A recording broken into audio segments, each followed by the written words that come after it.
Hey guys, this is John with CheatSheetPros.com, and today we're going to take a look at playing PrizePicks using our NBA cheat sheet, specifically the prop betting tab. So let's go ahead and get started. We're going to take a look at a few guys. So here is our prop betting tab on the cheat sheet, and you can see we've got a bunch of tables, stats, ranks, all that good stuff in here. So feel free to dig in further if you like. For the purposes of this video, I'm going to stick to PrizePicks. So when you're playing PrizePicks specifically, it's going to be this section right here, and then you're going to see what the opponent is allowing based on the name you type in up here. So here we got Victor. We're going to look at him first. So here on the PrizePicks, you can see PrizePicks scoring. It's different than DK. So this tells you what each point's worth. It's raw scoring. And then for the player that you type in up here, I've got the season averages, the last 15-day average, and then I also pulled in the minutes they're averaging, and then in terms of prize pick points, you can see what they're averaging for the season and for the last 15. And then I even broke it down here for prize pick point per minute. So in fantasy, we use a lot of fantasy point per minute.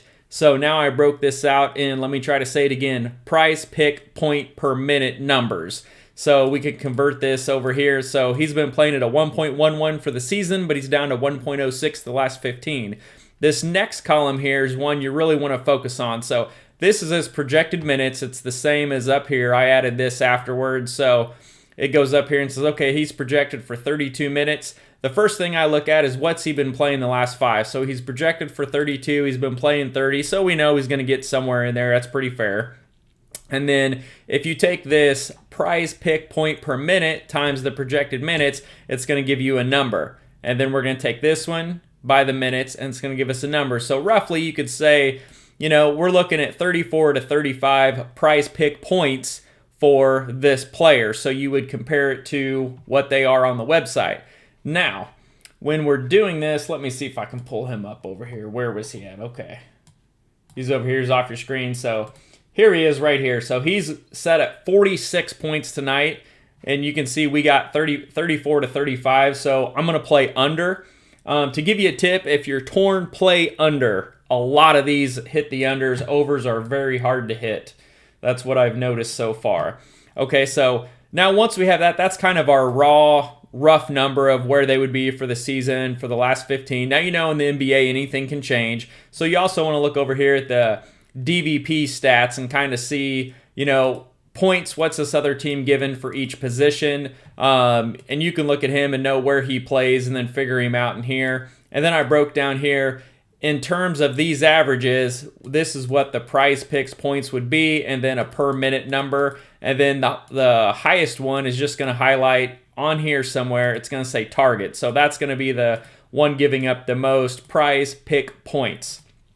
So as you know, a lot of these, the DVP stats you got to be careful with because of the pick and rolls and screens and all these other things that's not true DVP like NFL or wide receiver cornerback. So what I'm adding for tonight on Monday, February 8th is this column right here. This is going to be new that I added this afternoon, and it's going to be our prize pick projection test. So what we're doing is we're projecting the number of minutes, his prize pick point per minute, and then we're going to come up with a rough total that we can track and go off of in this little blue box. Now, this first one, minutes, what we're going to do, we're just going to take an average of his projected versus the last 5. Now, why? Because that's going to give us something more relative. For example, we'll see a lot of people that are projected for 35 minutes, but they've been averaging 20. Well, only about 50% of the time do they actually get those minutes. Now, if you do think they are going to get the minutes, you can do a quick calculation and say, okay, I'm going to take his projected minutes of 32 by either one of these numbers and come up with your own little number and go off of that. But like for this, 32, 30, you know, it's going to give us 31. That's fair. There's nothing that jumps out at me there. And then what I'm going to do is I'm going to break these down. Now, in all of my cheat sheets, videos, everything I do, I look at their recency bias. I want to know if someone, what are they doing right now? Are they hot? Are they cold? So we're going to take 80% of this number, which is his prize pick point per minute over the last 15 days. We're going to take 80% of that number, and then we're going to take 20% of his season long. So what we're doing is we're focusing, we're going to have a heavy weight on the last 15 days, and then it's going to skew it up or down just a tiny bit on the season if they're a little better or worse. So in this case, he's at 1.06, which is down from 1.11. Well, he's a better player than what he's been playing at, so we're going to put it up here. It's going to average out at 1.07. And so we're going to take 31 minutes, which is our average of these two, times the 1.07, which is an 80-20 split of these, and it's going to give us this. So we're projecting him at 33.2, and as we saw over here on our fancy little screen, he's at 46, so we're going to play under that tonight. So these are what I'm going to start tracking, and so now you know how it works. Let's go ahead and look at a couple of guys for tonight. And let's say, so we've got Dennis Schroeder. Where are you at? He's down here at the bottom somewhere. There he is. Okay, so he's projected at 29 fantasy points. And then we got him at 24.7. So that's a pretty significant under, so I would lean under there. And then let's look at Al Horford. And then where is Al on here? Where you at, buddy? All right, he's over here. So we have him projected, or I'm sorry, PrizePicks has him projected at 33, but we're at 43.2. And you can see he's got a drastic difference here. So season long, he's averaging a 1.15, but over the last 15, a 1.51. And so if you take it by his minutes, you know, that puts him at 38 points, which is still over this 33. But over the last 15, he's been playing so hot, that puts him at 50. Now, he plays power forward and center, so if you want to look at what the Lakers are giving up right here, the center, not a lot, but they're giving up almost a block and a half per game. And then about double-digit rebounds. And then the power forward, they're giving up a bunch. So since he runs in these two positions, it's not a bad spot to be in. And if you want to look at the ranks that are going to fall down here, I just put them right here, which you may have noticed over the weekend.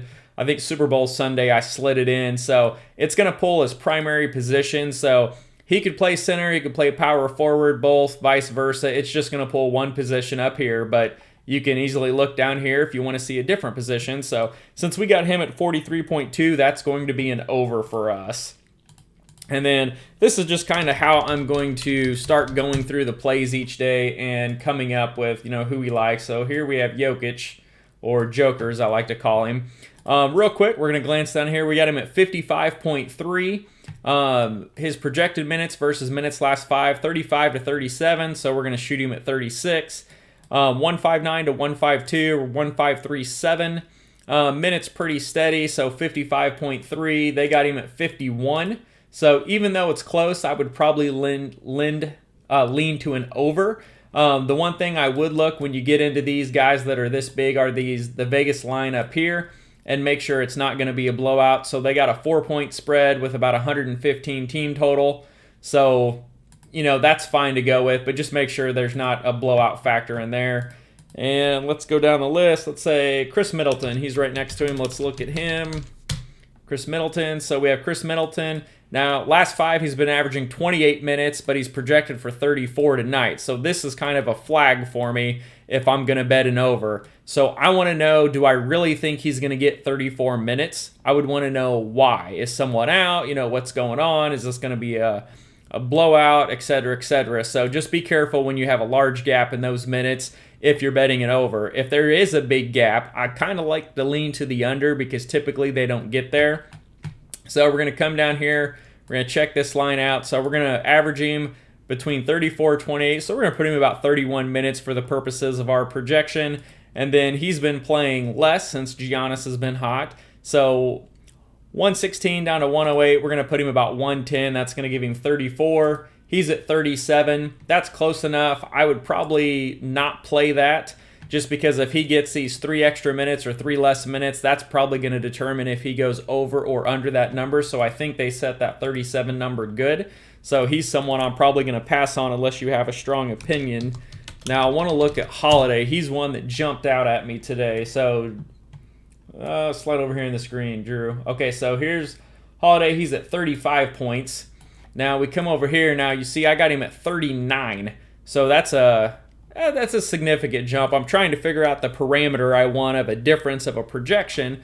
But, you know, he's playing 30 minutes per game. He's projected for 35 tonight. We'll split it right in the middle at 32 and a half minutes. And he's playing a lot better. He's a 1-1-1 on the year, up to a 1-2-3. And so if you take his projected minutes, that would put us anywhere between 39 and 43, which is over his 35-point number here. So I feel pretty good about that one. And then if you split that, then we're going to come up with about 39.3. So this range and this number, they're all pretty consistent. So even if he does play 30 minutes, which is, let's say, his low end, I would look at his low number here, and that's still going to put him about 34, and he's at 35. So that one's going to be pretty close. I like an over there. Over here on the DVP, you can see what Denver's allowing. And when you type in the name, it's going to pull all of their stats here, and it takes the opponent and it puts it right here. So the difference between these two boxes, this is going to show you the actual points, rebounds, assists, blocks, steals, and turnovers allowed to each position over the last 10 games, so you can kind of tell where to go. Now this is going to pull a different box. So this one's more based on DraftKings numbers. So if you have a player that's point guard, shooting guard eligible, he gets the points in both spots. So what that's going to do is, if let's say FanDuel has someone as a point guard, DraftKings has him as a point guard, shooting guard because he plays both. Here it might show heavy in one, but if you see a lot of points over here, then you can say, okay, you know, he's one of the guards and et cetera, et cetera. Same thing, you see a lot of power forward centers that rotate back and forth. So this is the straight position, and then this is if they have dual position eligibility. So it gives you another place to look. So anyways, he's one that I like over. Nice total, good spread. They're giving up a bunch of assists to the point guard position, so that's good. You can see here 9.7 assists, which out of all of them, that's significantly more than anyone else. And also 2.1 steals per game. And if you come up here and look at Drew, you know, he's sitting at 1.9 steals per game on the season, which is third best. So that's really good. So steals and blocks, you can see they're worth 3 points over here. So 2 steals is 6 points. And that's significant when you're trying to get a number in the mid-30s. So Drew is someone I like for the over. And I heard someone in the chat mention Van Vliet. So I want to address him. Where'd you go? Van Vliet. Always hiding over there on the corner. There you are. Okay. So Van Vliet's at 40 points. Let's see where we drop him at. Fred Van Vliet. Okay. So quick glance here. Minutes. Playing 36. Projected 37. We're going to put him at 36.5. Fair enough. And his number, he's playing really good as of late. So he's at a 1.12 for the year, up to 1.3 for the last 15.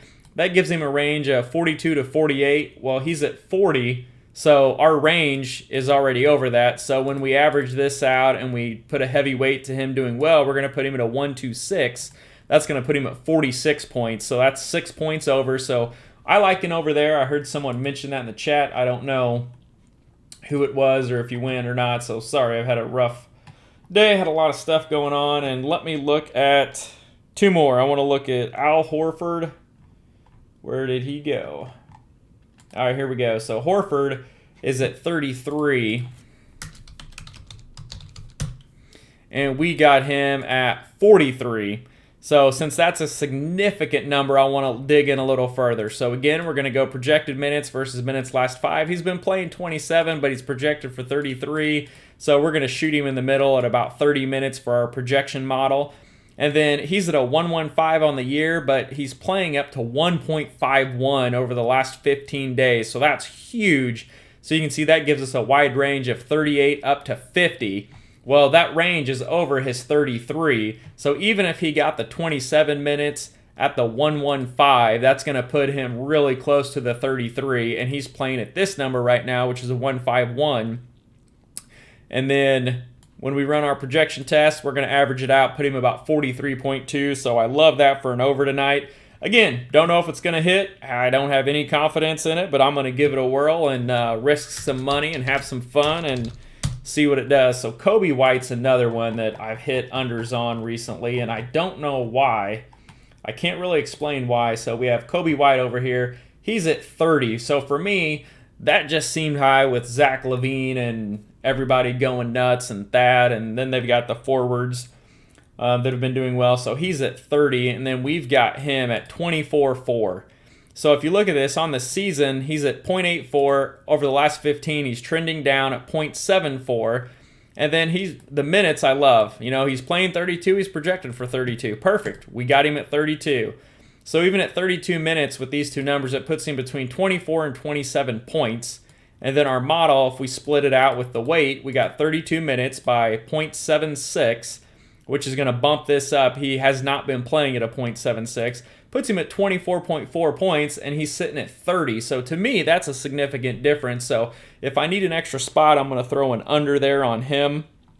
I have a lot of plays I like tonight. I don't know how many I'm going to play it. If you're not familiar with PrizePicks, they've got, you can lock 3 in, 2 in, 3 in, 4 in, or 5 in, and then they pay different amounts. And let me see if it'll show us here. So if we do, I'm just going to click some numbers here so I can kind of show you. So you can do this flex play or you can do a power play. So a power play off, what do we do, 4 people? 4 people, it's going to pay 10 to 1. So $20 is going to pay $200. If you do a flex play, it doesn't pay as well. So 4 correct picks is going to pay you 5 to 1. But if you get 3 correct, it'll pay you 1.5 to 1. Now the trick here is I don't know if you get your original 20 back, so you would get your 20 back plus 30, or if you just get 30 total. If you do just get 30 total, then this 1.5x is really, if you're used to sports betting, it's like half your bet back. So that's what I don't know yet. Again, I just started this, so that's one thing. I always do the power plays for I want the big 10x or nothing. But even if you come in here and say, hey, I'm going to put $10 for 100, you get 4 of them. If you get a big bankroll and you say, you know what, I want to go 50 here, but I'm going to do this flex play because if I hit 3 or 4, I'm still going to get paid on a significant amount, etc., etc. And then you can even go up to 5, and if you get a 5 ball in here, 5 you can only do flex. You can't do the power play. You can do a power play for 2, 3, or 4, but if you get up to 5, you have to do the flex. And 5 out of 5 pays 10 to 1. 4 out of 5 pays 2x, and then 3 out of 5 pays, I can't see that.